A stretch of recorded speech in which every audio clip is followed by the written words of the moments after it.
হযরত ইসমাঈল আলাইহিস সালাম, ইসমাঈল আলাইহিস সালামের কাছ থেকে আমাদের শিক্ষা নিতে হবে। আল্লাহর নবী ইসমাঈল আলাইহিস সালাম কত বড় মাপের একজন নবী। হযরতে ইসমাঈল আলাইহিস সালামের পিতার নাম হযরতে ইব্রাহিম আলাইহিস সালাম। ইব্রাহিম নবী এবং ইসমাঈল নবী আল্লাহর কাছে পরীক্ষা দিয়েছেন, আর পরীক্ষায় পাশ করেছেন, ফেল করেন নাই।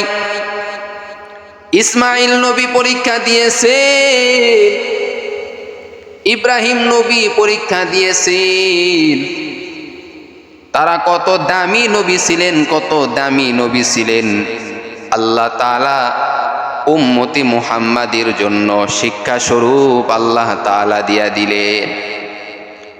উম্মতি মুহাম্মাদিরা যেন ইব্রাহিম নবীকে দেখিয়া তারা শিক্ষা অর্জন করতে পারে কেমনে আল্লাহর পরীক্ষায় পাশ করা লাগে। ইসমাঈল নবীকে দেখিয়া যেন তারা শিক্ষা অর্জন করতে পারে কেমনে আল্লাহর পরীক্ষায় পাশ করতে হয়। ইব্রাহিম আলাইহিস সালাম, ইসমাঈল আলাইহিস সালাম সব থেকে, ইব্রাহিমের সব থেকে বড় সন্তান ইসমাঈল আলাইহিস সালাম। আর এই ইসমাঈল আলাইহিস সালামের বংশ থেকেই মায়ার নবী রহমাতুল লিল আলামিন এসেছে। তোমার আমার নবী এসেছেন। এরে নবীর আশিক উম্মতের দল। ইব্রাহিম আলাইহিস সালাম সর্বপ্রথম সারা রাদিয়াল্লাহু তাআলা আনহাকে বিবাহ করেছিলেন, কিন্তু সারা রাদিয়াল্লাহু তাআলা আনহার গর্ভে সন্তান যখন হইতেছিল না, ইব্রাহিম আলাইহিস সালাম যখন দেখল সারার গর্ভে কোনো সন্তান নাই, ইব্রাহিম আলাইহিস সালাম এইবার হাজেরাকে বিবাহ করে নিলেন। এটাও আল্লাহ তাআলার হুকুম। আল্লাহ তাআলার হুকুমে ইব্রাহিম নবী কাজ করেছেন, বিনা হুকুমে কাজ করেন নাই। এদিকে বিবি সারার কাছ থেকে অনুমতি নিয়েছিলেন, হাজেরাকে বিবাহ করার অনুমতি নিয়েছিলেন, সারাও অনুমতি দিয়েছিলেন। যখন হাজেরাকে বিবাহ করলেন, ইব্রাহিম নবী যখন বিবাহ করলেন, বিবাহ করার পর আল্লাহ তাআলা সুন্দর ইসমাঈলকে পাঠায়া দিলেন, ইসমাঈল নবীকে পাঠায়া দিলেন। এইবার ইব্রাহিম নবীর জন্য বড় পরীক্ষা শুরু হয়ে গেল। আল্লাহ তাআলা এবার জানা দিলেন, ও ইব্রাহিম, তোমাকে যে আমি আল্লাহ সন্তান দিয়েছি, ওই সময় ইব্রাহিম নবীর বয়স 85 বয়স ছিল। বৃদ্ধ বয়সে আল্লাহ তাআলা ইব্রাহিম নবীকে সন্তান দিলেন ইসমাঈল আলাইহিস সালাম।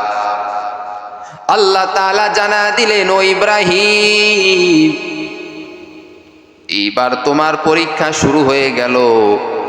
তুমি বিবি হাজেরা এবং ইসমাঈলকে নিয়ে তুমি মক্কায় চলে যাও। মক্কায় যাওয়ার পরে তাদেরকে তুমি ওখানে বনবাসে রেখে আসো, ওখানে রেখে আসো। ইব্রাহিম আলাইহিস সালাম বিবি হাজেরা এবং ইসমাঈল, শিশু ইসমাঈলকে নিয়ে এবার মক্কায় চলে গেলেন।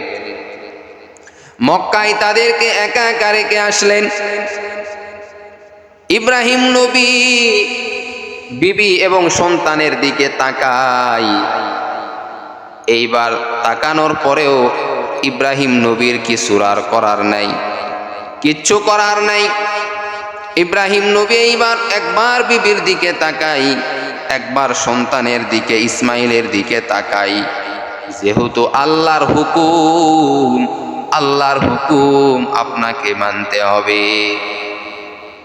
এটাই তো আল্লাহর পরীক্ষা রে ভাই।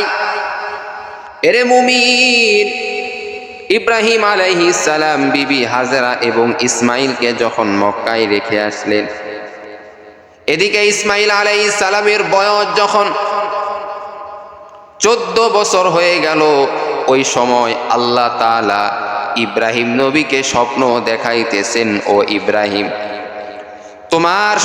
তোমার সন্তান ইসমাঈলকে কুরবানি করো। ইব্রাহিম আলাইহিস সালামকে শুধু আল্লাহ তাআলা স্বপ্ন দেখাইতেছেন, ও ইব্রাহিম তোমার প্রিয় বস্তুটাকে তুমি কুরবানি করো, প্রিয় বস্তুটাকে তুমি কুরবানি করো।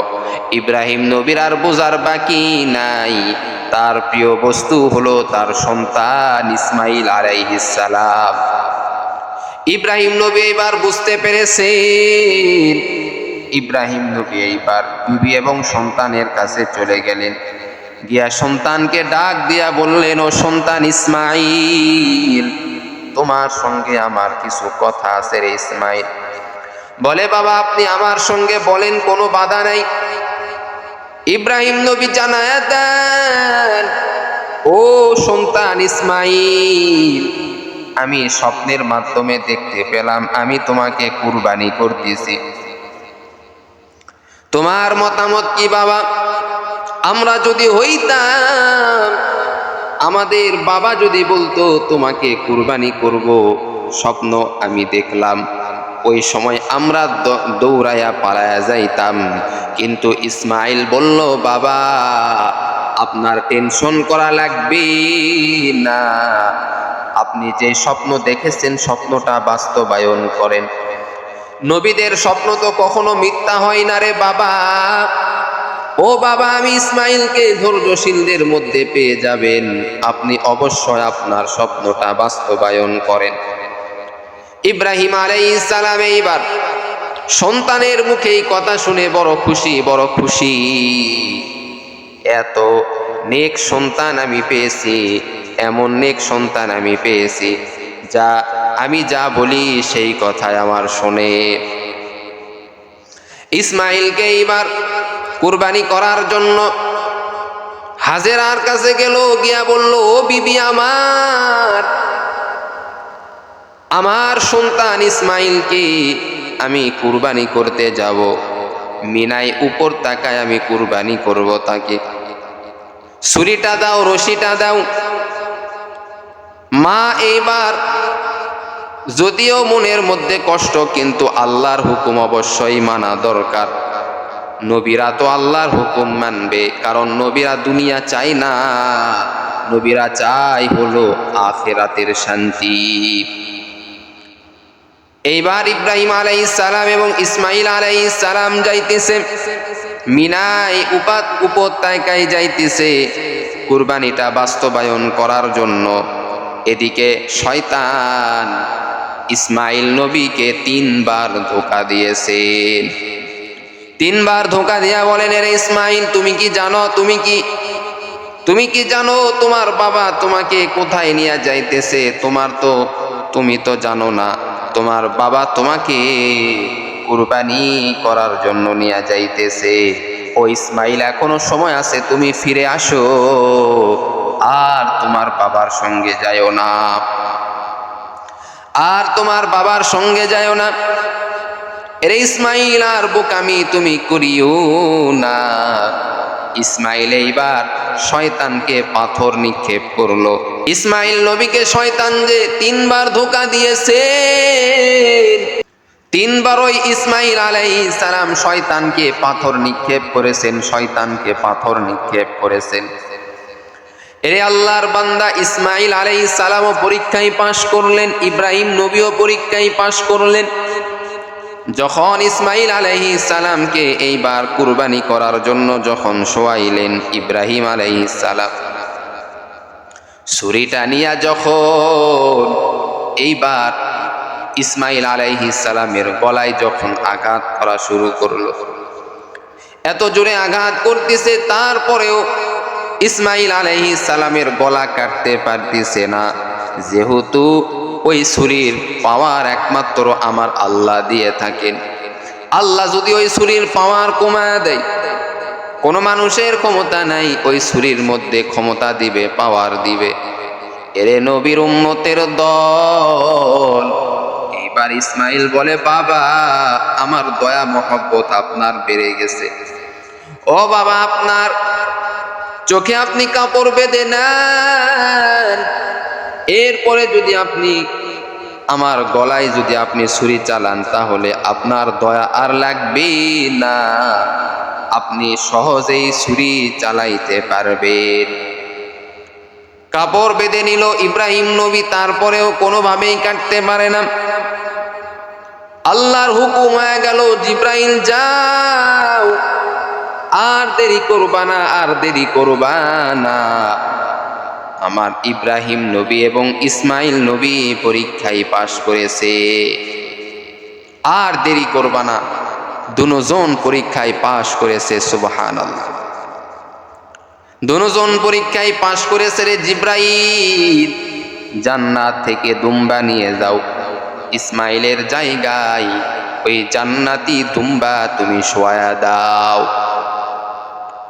এবার যখন জিব্রাইল আলাইহিস সালাম ইসমাইল নবীকে টান দিল এবং তার জায়গায় দুম্বা যখন শোয়া দিল, সঙ্গে সঙ্গে ছুরির কাজ করা শুরু হয়ে গেল। আল্লাহ তাআলার কুদরতে ছুরিটাও দিয়া এইবার জবাই হয়ে গেল। ইব্রাহিম নবী এইবার চোখটা যখন খুলল, দেখে তার সন্তানের জায়গায় দুম্বা জবাই হয়েছে এবং তার সন্তান ইসমাইল তার পাশে দাঁড়িয়ে রয়েছে। কাদের কুদরত দারি বড় কামাল, আংতা রব্বি আংতা হাসবি জুল জালাল, তুহি কাদের জালিলুল্লাহ জাহাদার, वो हर हाले तुही मेरा निगाहदार। এরে নবীর আশিক উম্মতের দল, ইব্রাহিম নবীও পরীক্ষায় পাশ করলেন, ইসমাইল নবীও পরীক্ষায় পাশ করলেন। এরে যুবক, এই ইসমাইল নবীর জীবনী থেকে তোমার শিক্ষা অর্জন করা লাগবে। কেমন ইসমাইল নবী বাবার কথা কেমন শুনেছেন, জবাই করার জন্য প্রস্তুত, তারপরেও ইসমাইল নবী এক বিন্দু কোনো বাধা দিল না। আর আজকে বর্তমানে বাবায় যদি সন্তানকে ভালো কথা বলে, সন্তানের মেজাজ গরম হয়ে যায়, বাবার উপর অত্যাচার করে, বাবার উপর অত্যাচার করে, বাবার বিরোধিতা করে।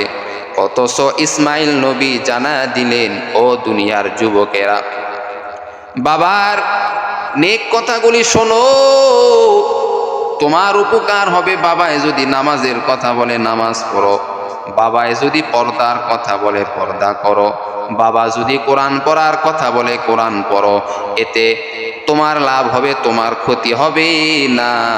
ওরে নবীর আশিক উম্মতের দল, এইভাবে আল্লাহ তাআলা বিভিন্ন সময় বিভিন্ন নবীকে পাঠিয়ে দিলেন।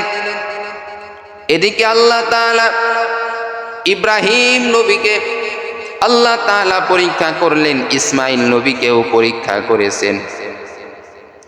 ইসমাইল আলাইহিস সালাম যখন বড় হয়ে গেলেন, ইব্রাহিম নবী সন্তান ইসমাইলকে বিবাহ দিয়া দিলেন। বিবাহ দিয়া এবার মক্কায় তাদেরকে পাঠায়া দিলেন। মক্কায় পাঠানোর পর এইবার ইসমাইল নবী এবং তার বিবি সংসার করতেছেন। অনেক দিন পরে ইব্রাহিম নবী আসলেন, ইসমাইলের বাড়িতে আসলেন, কিন্তু ইসমাইল বাড়িতে নাই, তার বিবি রয়েছে। তার বিবিকে এইবার ইব্রাহিম নবী বললেন, তোমার স্বামীকে বলিও যেন দরওয়াজার চৌকাঠ যেন পরিবর্তন করে। ইসমাইল নবীর বিবিকে যখন এই কথা বলল, ইসমাইল নবীর বিবি বলল, ঠিক আছে, আমি আমার স্বামীকে বলবো, অর্থাৎ ইসমাইলকে আমি বলবো। ইব্রাহিম নবী যাওয়ার পর এইবার ইসমাইল যখন বাড়িতে আসলো, বিবি বলতেছেন, ও স্বামী আমার, একজন বৃদ্ধ মানুষ এসেছিল, এসে বলল যে দরওয়াজার চৌকাঠ পাল্টানোর কথা বলল, ব্যাপার বুঝলাম না। ইসমাইল নবী এইবার বিবিকে বলল, বিবি, ওটা হলো আমার বাবা ইব্রাহিম, চৌকাঠ পাল্টানোর কথা বলেছে, তার কারণ হলো তোমাকে তালাক দিতে বলেছেন, তোমাকে তালাক দিতে বলেছেন। সঙ্গে সঙ্গে ইসমাইল আলাইহিস সালাম তার বিবিকে তালাক দিয়া দিলেন। আবার অনেক দিন পর ইব্রাহিম নবী আবার ইসমাইলের বাড়িতে গেলেন। ইসমাইল বাড়িতে ছিল না, তার বিবি ছিল। তার বিবিকে এইবার বলতেছেন ইব্রাহিম নবী, তার বিবিকে বললেন, তোমার স্বামীকে তুমি বলিও সে যেন দরওয়াজার চৌকাঠ যেন না পরিবর্তন করে। তুমি তোমার স্বামীকে বলিও ইসমাইল যখন বাড়িতে আসলো, এইবার তার বিবি বলতেছেন, ও স্বামী আমার দরওয়াজার চৌকাঠ পরিবর্তন করতে নিষেধ করেছে। এর অর্থ কি? ইসমাইল নবী বললেন, ওই বৃদ্ধ মানুষ যিনি ছিল তিনি হলো আমার বাবা ইব্রাহিম। আর দরওয়াজার চৌকাঠ পরিবর্তন করতে নিষেধ করার অর্থ হলো তোমাকে বেশি বেশি মহব্বত করার কথা বলেছে, বেশি বেশি ভালোবাসার কথা বলেছে। তোমাকে যেন আমি বেশি বেশি মহব্বত করি, ভালোবাসি, এই কথায় আমার বাবা বলেছেন।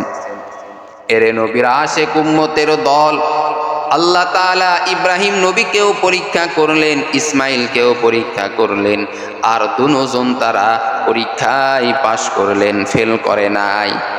পরীক্ষায় পাশ করলেন, ফেল করে নাই। এরপরে ইব্রাহিম আলাইহিস সালাম এবং ইসমাইল আলাইহিস সালাম দুজন মিলিয়া কাবা ঘর নির্মাণ করলেন, সুন্দর করে নির্মাণ করলেন।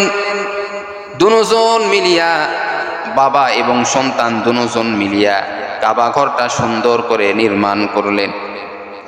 আর আল্লাহ তাআলা এই যে কাবা ঘর, এই কাবা ঘর ইব্রাহিম নবী এবং ইসমাইল নবী যে নির্মাণ করেছেন এমন নয়, বরং আদম আলাইহিস সালাম থেকেই কাবা ঘর নির্মাণ করা হইতেছে, কাজ চলতেছে। এরে নবীর আশেক উম্মতের দল, ইব্রাহিম নবী এবং ইসমাইল নবী তারা দুজন কাবা ঘর নির্মাণ করলেন, সুন্দর করে তারা কাবা ঘরটা তারা সুন্দর করে সাজাইলেন, সুন্দর করলেন। এরে আল্লাহর বান্দা, আর ইব্রাহিম আলাইহিস সালাম তার সন্তান ইসমাইলকে যে কুরবানি করেছে, এই পরীক্ষা আল্লাহ তাআলা যে নিয়েছেন, এই কুরবানিটা শুধু ইব্রাহিম এবং ইসমাইলের সঙ্গে সংগঠিত হয়েছে এমন নয়, বরং এই কুরবানির পরীক্ষা আদম আলাইহিস সালামের দুইজন সন্তান হাবিল এবং কাবিল, তাদেরকেও আল্লাহ তাআলা এই পরীক্ষায় ফালায়াছিল। আল্লাহ তাআলা বলেছিল তোমরা কুরবানি করো, হাবিল আর কাবিলকে বলেছিল। আর ওই সময় কুরবানির সিস্টেম ছিল পাহাড়ের উপরে তারা তাদের জিনিসপত্র রেখে দিত, অর্থাৎ ক্ষেত খামারের কোনো জিনিস রেখে দিত, অথবা গরু ছাগল যে কোনো জিনিস রেখে দিত, জাতটা আগুনে পুড়ে দিত, তার কুরবানি কবুল হয়ে যাইত। আর জাতটা আগুন দ্বারা পুড়তো না, তার কুরবানি কবুল হতো না। ওই সময় হাবিলের কুরবানি কবুল হয়েছে, কাবিলের কুরবানি কবুল হয় নাই। এজন্য আল্লাহ তাআলা আমাদেরকে বিভিন্নভাবে পরীক্ষা করবেন। যেমন নবীদেরকে বিভিন্ন কষ্ট দিয়া পরীক্ষা করেছেন, ঠিক তেমনিভাবে আমাদের উপরও পরীক্ষা আসবে। কিন্তু আমরা পরীক্ষায় হার মানলে হবে না, পরীক্ষায় পাশ করতে হবে, ইমানের পরীক্ষায় পাশ করতে হবে। তাহলেই কেবলমাত্র আমরা দামি হতে পারবো, জান্নাতে যাইতে পারবো। প্রিয় ভাইরা ও যুবকরা, ইসমাইলের জীবনী থেকে তোমার আমার শিক্ষা অর্জন করার দরকার আছে। ইসমাইলের জীবন থেকে আমরা সকলেই শিক্ষা অর্জন করে নিব ইনশাআল্লাহ। আল্লাহ আমাদের সকলকে কবুল করুক, সকলেই বলেন আমিন।